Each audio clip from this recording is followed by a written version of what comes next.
오늘 이제 12월 15일입니다. 자, 오늘은 그동안 조용했던 이 다저스가 또 하나의 FA 선수를 영입했습니다. 바로 노아 신더가드 선수를 영입했다는 소식인데요. 저희가 오늘 이 얘기 한번 나눠보도록 하겠습니다. 그렇습니다. ESPN의 제프 파산이 이제 오늘 보도를 했죠. 신더가드와 다저스가 계약에 합의했다고 했는데 보장 계약 금액은 1년 동안 1,300만 달러입니다. 그렇죠. 성적에 따른 인센티브 150만 달러까지 합하면 총액은 1,450만 달러까지 올라갈 수는 있습니다만, 어떻게 봤을 때는 이제 뭐 신더가드 선수가 LA 다저스에서 다시 한번 FA 재수를 선택을 했다라고 볼 수 있을 것 같습니다. 그렇습니다. 다저스의 현재까지 선발 로테이션을 살펴볼 경우에는 뭐 클레이튼 커쇼, 그리고 훌리오 우리아스, 곤솔린 메이까지는 사실상 거의 확정인 가운데 이제 5선발을 이제 신더가드가 맡게 될 가능성이 높다고 봐야겠죠. 그렇죠. 뭐 그동안에는 이제 로테이션에 뭐 페피어 선수 올라 있고 이랬는데, 아무래도 좀 검증된 선발 투수를 한 자리 더 뎁스를 또 두텁게 하는 그런 정도의 영입이 아닌가 싶고요. 그래요? 이건 역시 앤더슨 선수와 히니 선수의 또 이적 여파라고도 볼 수 있을 것 같습니다. 자, 이제 신더가드 선수에 대해서 간단하게 살펴봐야겠죠. 내년에 이제 만으로 30살이 되는 투수이고요. 통산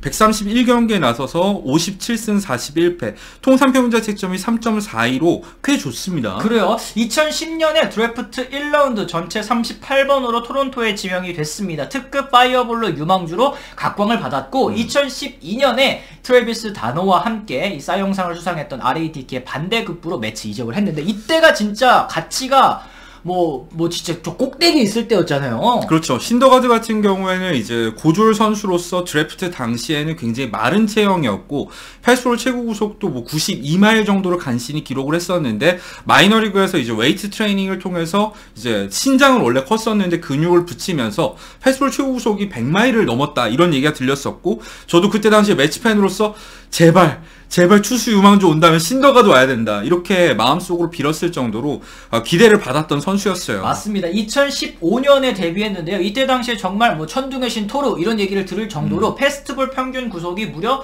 97마일, 98마일, 정말 뭐 뻥뻥. 이때 당시에는 지금이야 뭐 평균 구속 100마일 뿌리는 선수들이 흔했지만 2015년에는 사실 뭐 에롤드스 체프면 이런 선수들을 제외하면 그걸 게다가 이제 선발 투수가 97마일, 98마일이라는 건 정말 또 센세이션했습니다. 네. 그리고 또 이 97마일, 98마일짜리 평균 구속이 싱킹 패스트볼이 이 정도 구속이 나왔다는 거, 그런 점에서 이제 구위면에서 각광도 받았었고, 이제 그때는 탈모가 없었거든요. 이 장발에 이제 북유럽 같은 이름에 또 이제 실제로 할로윈 이 데이에서 이제 이런 토르 분장을 했었잖아요. 그러면서 정말 이제 외모적으로도 많은 인기를 끌었었던 선수입니다. 맞습니다. 팀을 또 월드 시리즈까지 이끈 신성으로서 앞으로의 활약이 더욱더 기대되는 차세대 에이스로가 기대되는 선수였는데, 하지만 그 이후에 뭐 광배근 부상, 사실 좀 고질적이었죠. 그렇죠. 여기에 뭐 손가락 부상, 뭐 햄스트링 부상 등 크고 작은 부상을 겪으면서 기대만큼은 또 성장을 하지 못했습니다. 이 잔부상도 문제였지만 역시 2020 시즌에 있었던 토미존 수술 얘기를 안 할 수가 없겠죠. 사실 2년 동안 2경기 등판에 그쳤었고,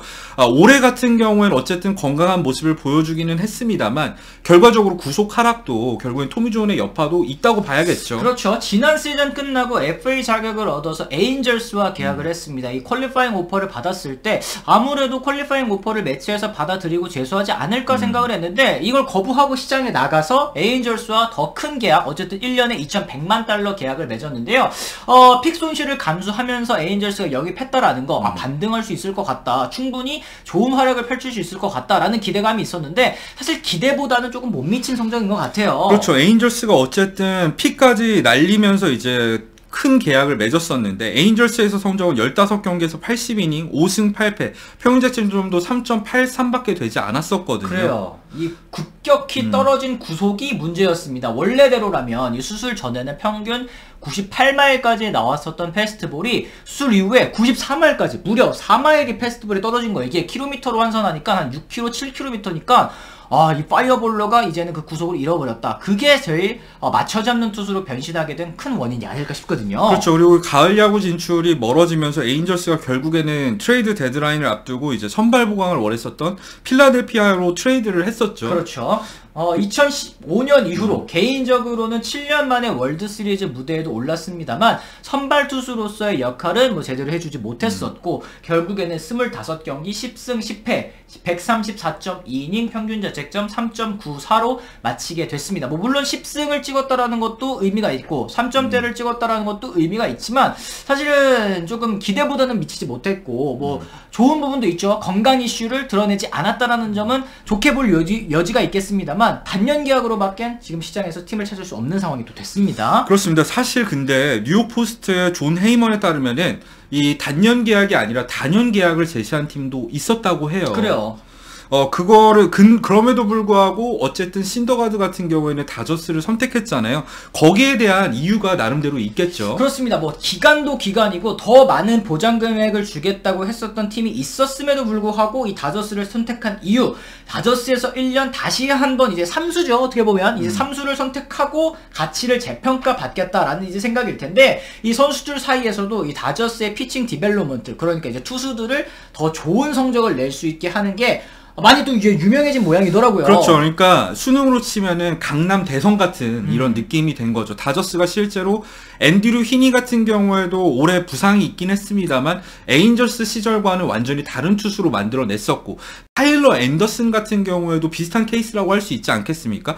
워낙에 다저스가 수비도 좋고 이제 투수들 같은 경우에도 훨씬 더 효율적으로 던질 수 있도록 피칭 디자인을 하는 팀이기 때문에 신더가드 같은 경우에도 지금 산적해 있는 문제들이 많잖아요. 그런 걸 어느 정도 다저스에서 개선할 수 있겠다는 선수의 믿음도 있었겠죠. 맞습니다. 선수 본인도 그런 얘기를 했거든요. 수술 이후로 팔꿈치 통증이 다시 생길까봐 두려움 때문에 세게 던지지 못했다. 만약에 이게 정말 구속 하락의 원인이라면 다저스에서 이런 뭐 부담감이라든지 불안감을 좀 덜어주는 방법, 그런다면 이 구속도 올라갈 가능성이 있을 것 같거든요. 실제로 토미존 수술을 받고 구속이 하락하는 선수들이 많기는 합니다만 이제 토미존 수술에 워낙에 이제 역사가 오래됐고 그러다 보니까 구속 하락이 거의 없거나 하락하더라도 1마일, 2마일 정도인 경우가 많거든요. 근데 신더가드의 4마일은 너무 하락폭이 크잖아요. 전 이거는 몸 상태보다는 심리적인 상태에 분명히 문제가 있었을 거라고 생각하고 또 그 증거가 체인지업 비중이 너무 늘어났어요. 그러니까 체인지업을 던지면서